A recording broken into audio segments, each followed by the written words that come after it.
I'm Jess, a 26-year-old nurse who's seen enough to know life ain't always a smooth ride. The day that rock band rolled into town was a break from the usual chaos. Their music was my escape, something my soul craved more than my next breath.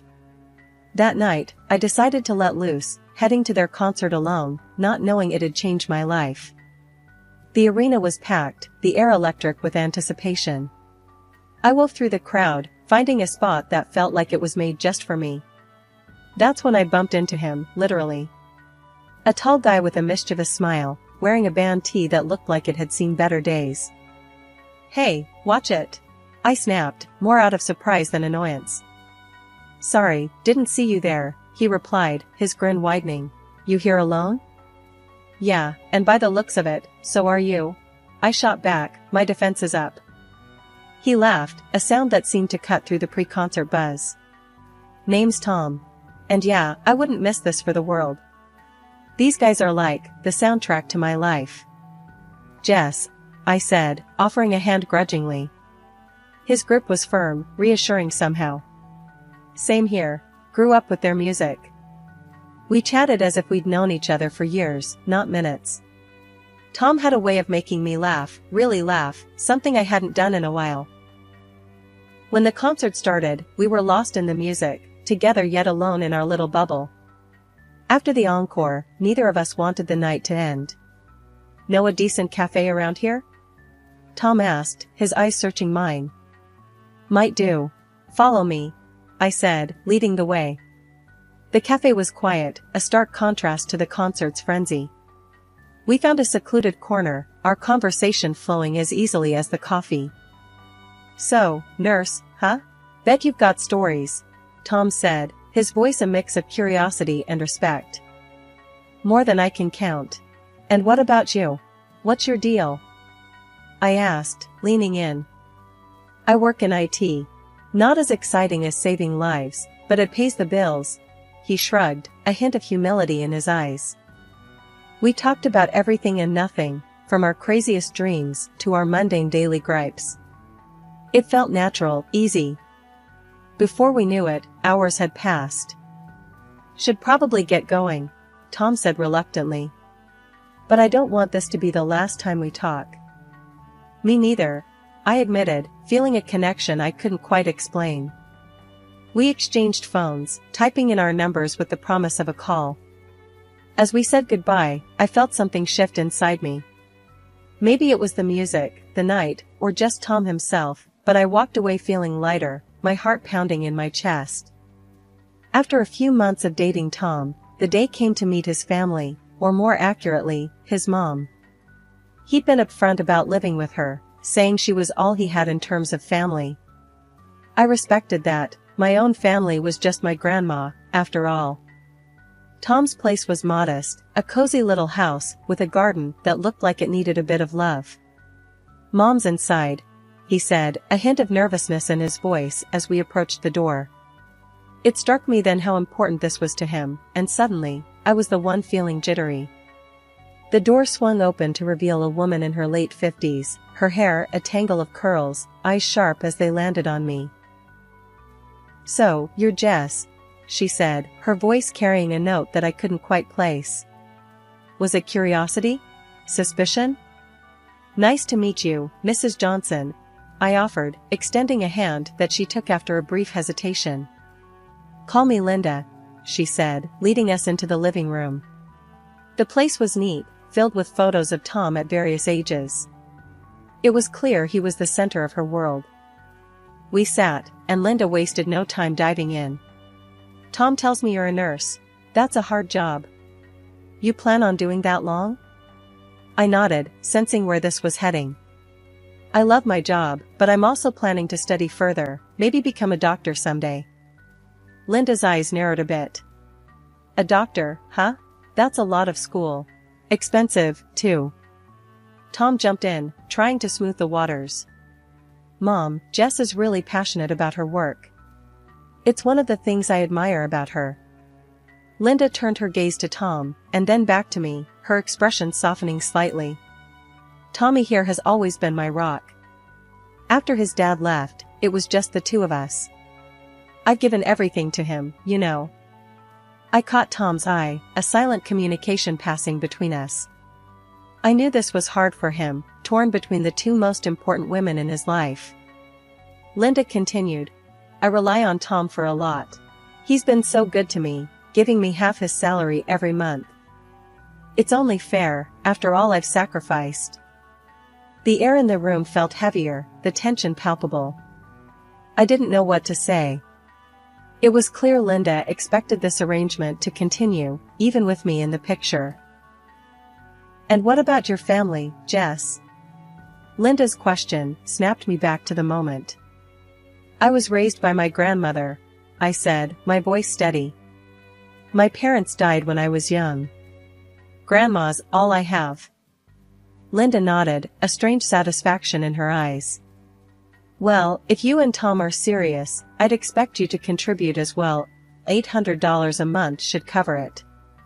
I choked on the tea I'd been sipping. $800? Tom's hand found mine under the table, squeezing it gently. We'll work something out, Mom. Jess and I are a team now.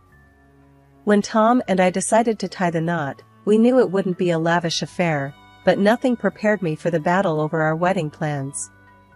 Linda had her own ideas about saving money, which basically meant cutting down our guest list to a handful and scrapping any unnecessary celebrations. I wanted simple, sure, but I also wanted some joy, some celebration of us. One evening, as we sat down with Linda to discuss the wedding plans, the tension was thicker than the coffee Tom had brewed. So, I was thinking, Linda began, in that way that told you she wasn't just thinking, she was deciding. Why waste money on a big venue when we have a perfectly good backyard? Tom squeezed my hand under the table, a silent plea for patience. Mom, Jess, and I were hoping for a bit more, celebration. Not just a backyard thing. Linda's eyes narrowed, her lips pursing in that familiar line of disapproval. And who's going to pay for this celebration? You two? With what money? I took a deep breath, readying myself. We've been saving, Linda. And it's not like we want something extravagant. Just something a bit more special than the backyard. Linda scoffed. Special? You think spending money you don't have on one day is special? You know what's special? Security. Not starting your married life in debt. I could feel my patience wearing thin, but I held my ground. We understand the value of money, Linda. We're not talking about going into debt. Just a modest celebration at a small venue. We've done the math. Despite Linda's protests, we managed to reach a compromise of sorts, a small venue, close family and friends, and a strict budget. Linda insisted on overseeing the catering, claiming she could cut costs, which meant we ended up with a buffet that was more potluck than professional. On the day of our wedding, the venue looked, well, modest. My grandma, the one person from my family there, whispered to me as I readied myself, "This Linda, she's a piece of work, isn't she? Just remember, dear, you're marrying Tom, not his mother." The ceremony was short and sweet. Tom looked handsome, and when I walked down the aisle towards him, the look in his eyes told me we'd made the right choice. It was our moment, and even Linda couldn't tarnish that. At the reception, as guests mingled and the homemade buffet was served, Linda took it upon herself to remind everyone how much money we'd saved. Just think what they can now put towards their future, she announced to a group of our friends, who nodded politely, their expressions a mix of amusement and sympathy. Tom's best man, Mike, a childhood friend who knew the family dynamics all too well, leaned over to us with a grin. "Hey, at least she didn't charge entry, right?" I laughed, the tension of the past weeks melting away in the warmth of the moment. Tom wrapped an arm around my waist, pulling me close. "We did it, Jess. Despite everything, we did it." "Yeah," I agreed, leaning my head against his shoulder. "And now, we start our lives together. Just us." "And Linda," Tom added with a wry smile, earning him a playful jab in the ribs from me. Settling into married life with Tom was like navigating a boat on choppy waters. Our tiny rented apartment became our haven, a place where we planned to build our future together. But the shadow of financial strain loomed large over us, darkening even our brightest moments. One chilly evening, as we sat huddled over our budget spreadsheet, the reality of our situation hit me hard.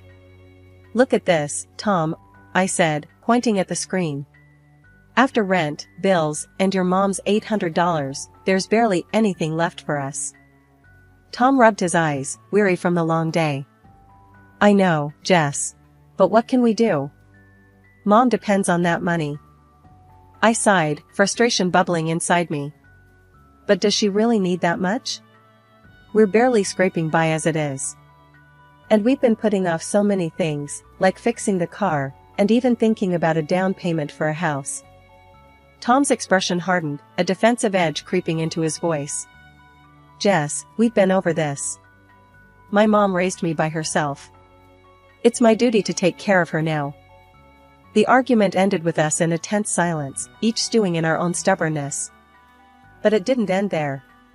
Linda, ever the persistent one, took to calling me regularly, each conversation a thinly veiled reminder not to forget the $800 monthly tribute to her bank account. And when calls didn't cut it, she'd appear at our doorstep, lamenting her hard life and hinting heavily that a little more financial support wouldn't go amiss. I did my best to ignore the hints, to smile and nod and change the subject. But it grated on me, the constant pressure, the relentless reminders of a debt Tom felt we owed. Finally, one evening, after another of Linda's visits, I couldn't hold it in any longer. "Tom, we need to talk about your mom," I started, the day's frustrations bubbling to the surface. "I'm tired, Tom. Tired of the hints, the constant pressure for more money. We're saving for a down payment, for our future. Can't she see that?" Tom's face went from puzzled to dark in seconds. "My mom is always right, Jess," he said, his voice icy. "You have no right to talk about her like that. She sacrificed everything for me." His words hit like a slap. "So what, our plans, our future, doesn't count for anything?" I shot back, anger rising. That was it. Tom shut down, walls up, and suddenly we were two strangers living in the same space. He wouldn't talk to me, not really. Our conversations dwindled to nothing, replaced by messages left on stickers on the fridge. Need milk. Working late. The bare minimum of communication. One rare evening, when the silence felt a bit less oppressive, I decided to broach the subject, the words tumbling out of me before I could think better of it. "Tom, do you ever think about, us having kids?" Tom, who'd been half focused on some bills, looked up, his expression unreadable. "Kids? Jess, you know how Mom feels about that. She's already stretched thin with just us helping out." "Yeah, but it's not about her, is it? It's about us, what we want," I said, a hint of desperation creeping into my voice. Tom sighed, setting the bills aside. I know, but think about it. The money, the time. How are we supposed to manage all that? Plus, Mom, she's outright against it. Says it's too much expense, too much hassle." I felt a flash of anger, frustration. So, what? Her word is law now? What about what we want, Tom? What about our life together? The room went quiet again, the air thick with words we couldn't seem to say. Tom finally broke the silence. "I just don't think now's the right time, Jess. Maybe later, when things are better." The next day, Linda's unannounced visit threw gasoline on the already smoldering embers. "I heard you two talking about kids," she started, her tone accusatory as if the mere thought was an affront to her. "Yeah, so?" I said, my patience worn thin. Linda's eyes narrowed. "So, you think you can just bring kids into this mess? You can barely take care of yourselves. Where do you think the money for that will come from? Out of what you should be giving me?" Her words stung, not because they were true, but because of the blatant disregard for our autonomy, our desires as a couple. "It's our life, Linda. Our decision," I shot back, my voice firm. "Your decision?" No, my son's decision. And he knows better than to make a foolish mistake like that, Linda countered, her voice rising. The argument spiraled from there, voices raising, words that couldn't be taken back flying between us. It ended with me saying something I'd never thought I'd have to. Maybe we shouldn't see each other for a while. This is too much. Linda left in a huff, and Tom, when he found out, sided with her. Our home felt more like a battleground, each of us entrenched in our positions, the idea of starting a family now in no man's land between us. It started with a phone notification that blinked innocently enough, but held a punch that knocked the wind out of me. Tom had transferred $1,000 to his mom this month, not the usual $800. My mind raced, confusion and anger swirling together. When I confronted him, his response was as cold as the look in his eyes. "It's my decision, Jess. It's for my mom," he said, his voice flat, leaving no room for discussion. "But we agreed on a budget, Tom. We have our own needs, our own plans. How could you just change that without even talking to me?" I shot back, my voice rising with every word. Tom shrugged, a dismissive gesture that stung more than I expected. "Things change. I don't have to consult you on everything." That was the moment I felt it, the crack in what I thought was solid, the betrayal of our partnership. But the worst was yet to come. Days later, a friend from work, Carrie, called me, her voice hesitant. "Jess, I hate to be the one to tell you this, but I think you should know." She trailed off, the pause heavy with dread. "What is it, Carrie?"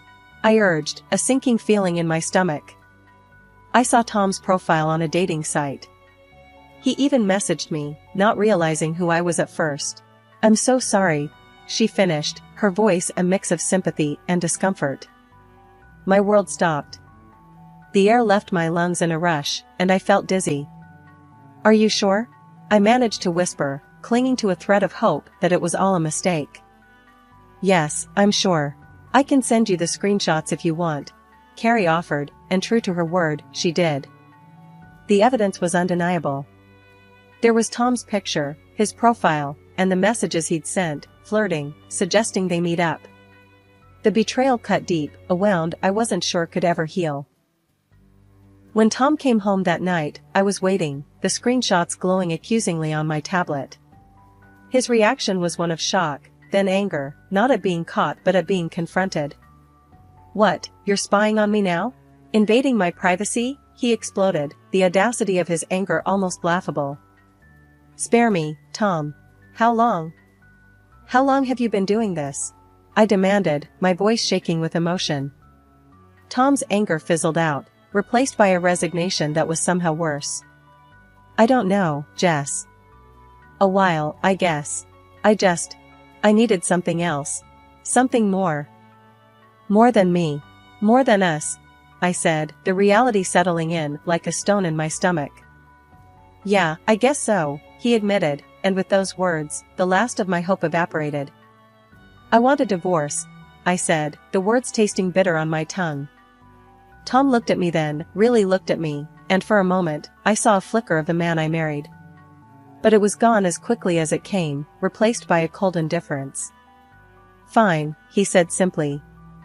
"If that's what you want." The divorce proceedings were quick, devoid of the messy entanglements that come with shared assets or children. I moved back to my grandmother's house, the only place that still felt like home, carrying with me the pain of betrayal, but also a sense of relief. 3 months post-divorce, and life had started to settle into a new kind of normal, or as normal as it could get without Tom and his mom, Linda, in the picture. That is until my world got rocked again, but this time by loss. My grandmother passed away, leaving behind a void no one could fill. Along with the heartache came a surprise. She left me her house and a hefty sum of $800,000. Just when I thought things couldn't get any more surreal, Linda showed up at my doorstep, bursting with a kind of frantic excitement that felt out of place given the recent funeral. "Jess, darling. I heard about your inheritance. What a blessing." Linda gushed, not wasting a second on pleasantries. I stared at her, incredulous. "Linda, what are you doing here?"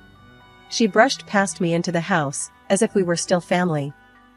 Now that you've come into this money, you can surely afford to help me out a bit more. Not just the usual $1,000, but maybe double that? And, oh, a small gift wouldn't hurt. Something nice, expensive.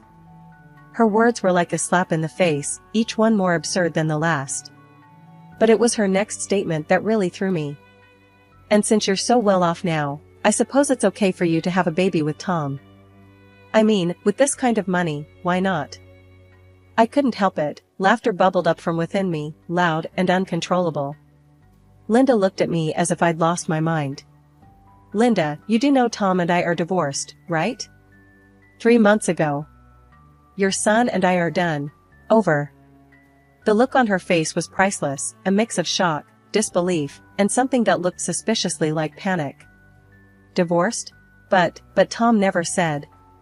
Why would he hide that? Maybe because he didn't want to crawl back to Mommy's house? Or maybe he thought you'd cut him off financially? I shrugged, the absurdity of the situation not lost on me.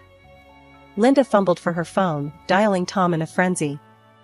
The conversation was short and heated, her voice rising with every word until she finally hung up, her face pale. He said it's true. Said he didn't tell me because he wanted to maintain independence. Independence. Now he tells me this, when we could have been rich. Linda, it's time for you to go, I said, my patience wearing thin. She stood, defeated, but then, with a last-ditch effort, she turned to me. Jess, can't you reconsider? For the sake of the family? Tom made a mistake, but surely. I cut her off with another round of laughter. Linda, there is no family, not between me and Tom. And after everything, you really think I'd go back to him? Please, leave. One morning, as I sat in the kitchen with a cup of coffee, the sun casting gentle patterns on the table, there was a knock at the door.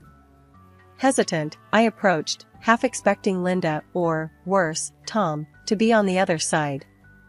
Instead, I found an old friend from nursing school, Maya, her face bright with a smile that was both comforting and contagious. I heard about your grandma, Jess. I'm so sorry. And then I heard about, well, everything else, Maya said, stepping inside as I waved her in. We sat down, and over coffee, we caught up on life, on the turns mine had taken, and on her adventures since we last spoke. It was Maya who, after hearing my story, looked me dead in the eye and said, Jess, it's time. Time to move on, for real. You've got this chance, this freedom. What's stopping you from taking the leap? Her words struck a chord. I've been thinking, I started, my mind racing with possibilities. Maybe it's time to go back to school, like I always wanted. Get that degree, move into a field I'm passionate about. Yes. Maya clapped her hands, her excitement palpable. That's the spirit. Look, life's thrown you some curveballs, but you're still standing. And now you've got this incredible opportunity to do something just for you. The conversation with Maya lit a fire under me. It was the push I needed to finally make a decision, to move forward with purpose. I started researching programs that night, my heart set on advancing my career in a way I'd only ever dreamed of. But life has a funny way of testing you. Just as I was settling into this new chapter, Tom appeared on my doorstep one evening, looking every bit the man I once thought I knew. Jess, can we talk? He asked, a nervous edge to his voice I wasn't used to. I hesitated, a part of me curious, another part wary. All right, Tom. Talk. He shuffled uncomfortably, looking around as if searching for the right words in the air around him. I heard about your inheritance. And about what you're doing with it.